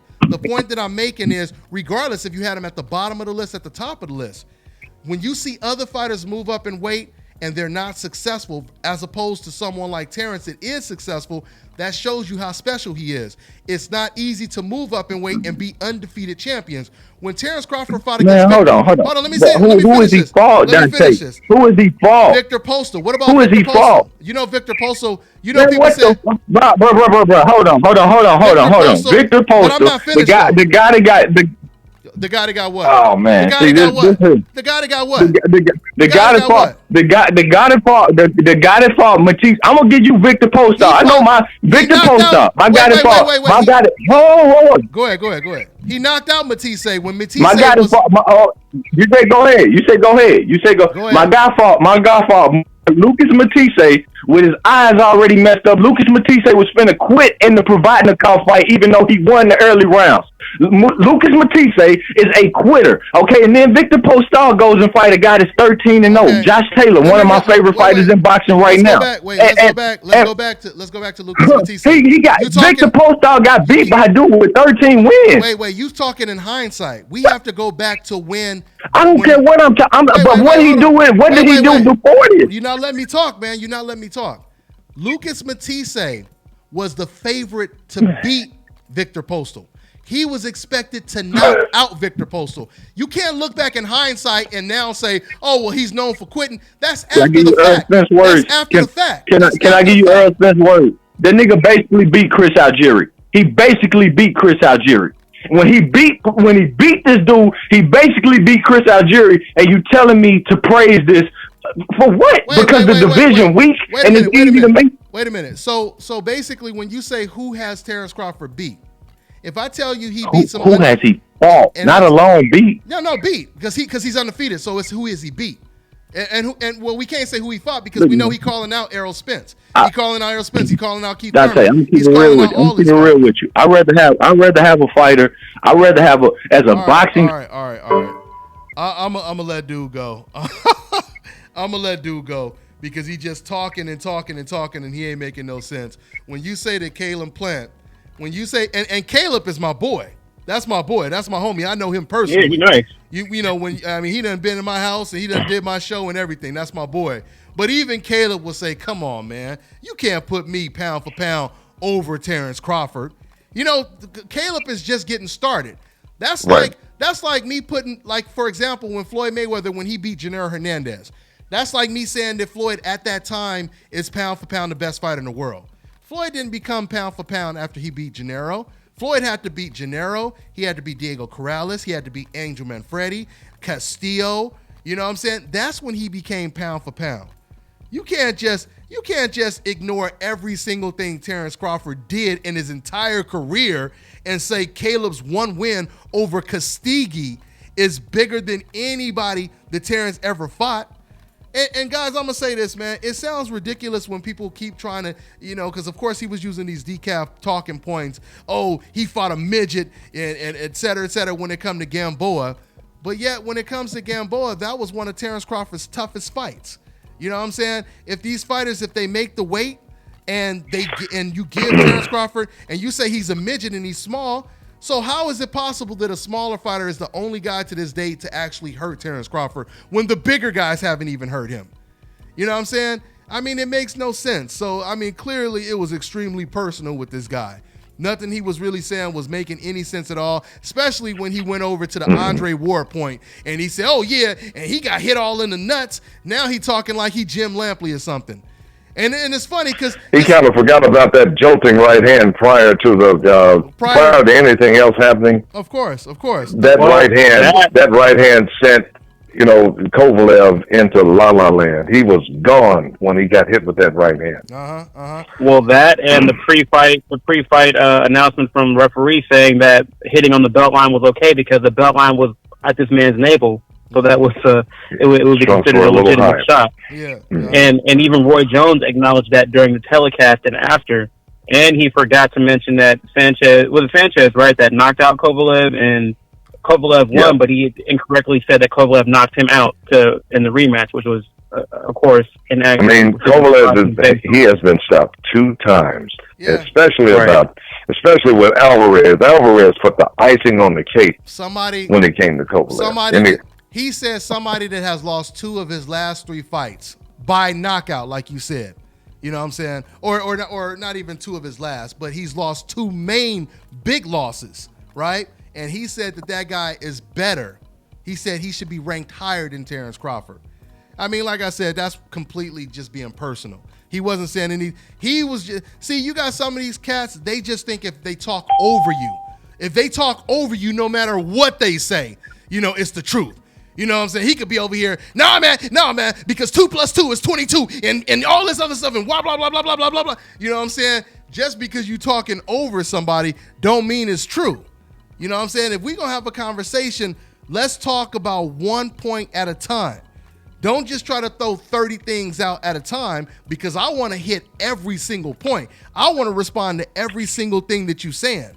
You know what I mean? So yeah, man, and this is why, and this is something else I don't understand. We get a lot of these bold black decals to call in. I want some of these non-black decals to call in too. I want y'all to be just as bold as him. You don't have to be as crazy doing all the talking over, but I want y'all to call in just like he called in. Because once again, y'all be filling up my comment section. Y'all fill up my comment section when I talk about fighters that you want to defend. But when we on this show, you guys never call in. We only get these, these black decals to call in. The self-proclaimed coon. Because that's what, and that's something, once again, that kills me as well. You know what I'm saying? You already know you a coon. I didn't have to call him a coon. I didn't have to call him a decaf because I didn't know where that came from. That came out of nowhere. I was like, come on, that came out of nowhere. We were no one's talking about that. That was just him telling on himself. He was telling on himself. Like I said, man, it's been so many times I talked to some of these racist cats, and all of a sudden they'll tell on themselves. We'll be talking about boxing, and out of nowhere they'll say, "Hey, man, first of all, let me just let you know, Mike Tyson is my favorite fighter. Joe Louis is my favorite fighter. This is not a racing. I'm not racist at all. Why are you talking about this? We wasn't even talking about that. You know what I'm saying? Why are you feeling guilty? Why are you feeling guilty? Because you know how you sound. Because you know how it's coming out. You ain't gonna never, I don't give a damn what none of these ignorant fans say to me. You ain't gonna never hear me coming out saying, hey man, I have white friends, I have Mexican friends, and all this kind of stuff, so I can't be racist. I'm not gonna say all of that. I ain't gonna try to go out my way to convince you, because I know about myself. You know what I'm saying? So yeah, man, these cats are something else, man. They are something we But anyway, man, with that being said. But check this out, Dante. Go ahead, Money. Dante. What I had noticed when while we were talking, I asked him about keeping the conversation within the 147-pound division. Yeah, we went all over. He didn't do that. He went to other places, but he never talked about the other welterweights who may have been more successful in his eyes versus Terrence Crawford. Mm-hmm. He mentioned guys out of the weight division. Mm-hmm. He never mentioned guys in the weight division. Yeah. That is what made me, that raised my antennas. It's like, okay, talk about 147 and constrict that down. Let's stay with that topic. But he wasn't willing to do that. And something else, when you have these cats to say, who has he fought? Who has he fought? And then when you mention names and you can prove that was a viable opponent. And no matter who you pick, I mean, you could, in that case right there, I could have said, oh, he beat Sugar Ray Leonard. He beat Hearns. Oh, Sugar Ray Leonard wasn't shit. Hearns wasn't nothing. Oh, that mother, he had a chin. He had a soft chin. No matter who you would have picked, because it was personal with him. It had nothing to do with boxing. it was personal with him. Because once again, and we can mention many names, but when it came to Victor Postal, do you guys remember, going back in hindsight, do you guys remember people were accusing Terrence Crawford of ducking Victor Postal? I remember it like it was yesterday. People were accusing him of ducking Victor Postal, right? And then when he fought him, remember, like I said, once again, when Victor Postal beat Matisse was the favorite to knock him out. People were expecting Matisse to knock out Victor Postal. Victor Postal pulled off a huge upset, and people start saying Terrence Crawford was afraid of him. Terrence Crawford goes in there and he beats him. Quiet as kept. Yeah. Now I made money on the Victor. I made money on that fight with Postal and Matisse because Matisse was so favored, and I figured I thought Postal would win. I made some money on him, but even with people saying Terrence was ducking Postal, they were saying Danny Garcia was ducking him too. When he moved up. They said, oh, he moved up to avoid Postal. I mean, for him to act like Postal was a scrub, and for him to say that Uzcategui is like the holy grail of fighters, and he's a great fighter, and that's a great win for Caleb, but golly, like, he ain't the holy grail. He ain't, he ain't untouchable. Exactly. I mean, but once again, man, once you start saying that Caleb Plant and Sergey Kovalev should be rated above Terrence Crawford, case closed. I mean, there's really nothing else to talk about once you say that. And then once he threw in that Andre Ward, Tippett, him hitting Kovalev in the nuts, we know where you're coming from. And that's why he said, hey, and I'm not a coon, because he knew he slipped up when he said that. He knew he slipped up. He knew he came out the closet accidentally when he said that. And that's the reason why he said that. Oh, yeah. No, you don't feel guilty. You shouldn't even feel I'm talking about you. You know what I'm saying? If you don't feel you a coon, right? Yeah, but anyway, man, that's what it is. I'm sure the dude who sat down next to Malcolm X, in that infamous interview, or I should say famous for Malcolm, but infamous for him. I'm sure he don't believe he a coon. I'm sure he would tell you, I'm not no coon. I'm not a coon at all. You know what I'm saying? So y'all know the interview I'm talking about, that famous interview that Malcolm X did when he said, you got the house niggas and you got the field Negroes, you know what I mean? And that's pretty much what it is. But anyway, man, with that being said, we are going to wrap this up. I promise you guys, Sunday, we will be doing the show next week. Sunday, it will be at, let me see, what is this time difference again? 7 o'clock would be, what is 7 o'clock out here? It's 10 o'clock? Or is it 9 o'clock? 9 o'clock. Okay, so yeah, we'll be doing the show 7 o'clock because it's 10:44 in the morning out here. We were 12 hours now, and I guess we're 11 hours ahead of you guys now. Something like that. But anyway, so we will be doing the show next Sunday, 7 o'clock Pacific Standard Time, 10 o'clock Eastern Time. Okay, we're gonna try to get Clarissa Shields on the show. Okay, so we'll try to get Clarissa Shields on the show and have her talk about her fight against Hammer, since we haven't been talking too much about that fight, and it is the biggest female fight in the sport right now. That's pretty much what it is. Yes, sir. My man said, how's the hotel? The hotel is going good, man. The hotel is doing good. Thank you guys for coming up with some great names, man. Y'all came up with some great names. I'm thinking, some people said, man, just stick with your Dante's Boxing Nation brand. But I'm thinking about doing a DBN Presents. You guys came up with a lot of names for my hotel out here. I like Main Event. Somebody came up with Main Event, Boxtail, the Rumble Room. My man said you can have Rumble Chicken, Rumble Wings, Rumble Tacos, Rumble Ribs. I like that idea. But anyway, we're going to be talking. Subscribe to Dante's Travel Nation if you guys want to see the progression of my hotel that I'm working on. One of the videos is already up on that channel. Okay, so that's pretty much what it is. With that being said, you want to close out with anything, Kurt? I wanted to shout out the National Collegiate Boxing Association, again, out at the national tournament over the weekend in Reno. And just shout out to all the fighters and all the coaches and all the universities that participated in that. And shout out to the winner at 139, David Salt. He was representing Nevada Reno. So shout out to him. Congratulations. And shout out to Terrence Crawford. He's a nice dude. Shout out to Terrence Crawford. Pound for pound, the best fighter in the world. Oh, boy. My man Low Yes, plays, sir. boy. His blood boiling when I just said that. Mm-hmm. He said, that bastard. Why he say it again? Anyway. But and my man, so thanks once again, my man Kirk Jackson, one of the regular panelists on the show, and my man Money Pal the third. Anything you want to close out with, Money? No, my son has that bout coming up this time next weekend on the 13th. Oh, so it'll be in Minneapolis. It was finalized. So he's ready to go. Ready to get in there and take care of business. I don't know. I don't think it's going to be televised, but if it is, hey, I'll let you know. And congrats on the consistency. Now they got you in there being active. So congrats on that. And and I just seen it. I started to send it to you again, Money. But I just seen somebody just uploaded another highlight of Money knocking out Frazier. And it has like about 30,000. Wow. It got 30,000 views on Instagram, man. So, yeah, man, that knockout highlight, it's people still buzzing off of it. And it was a while ago, and they still buzzing off of it.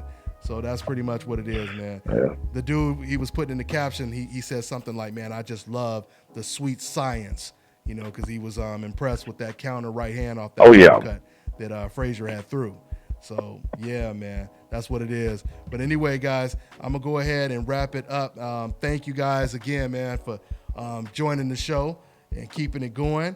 I'll catch up with you guys next Sunday, all right? That's what it is. All right, so we're going to go ahead and get up out of here, guys. I want to thank my special guest, Adrian Granados, who's going to be fighting against Danny Garcia on Fox Live, April 20th.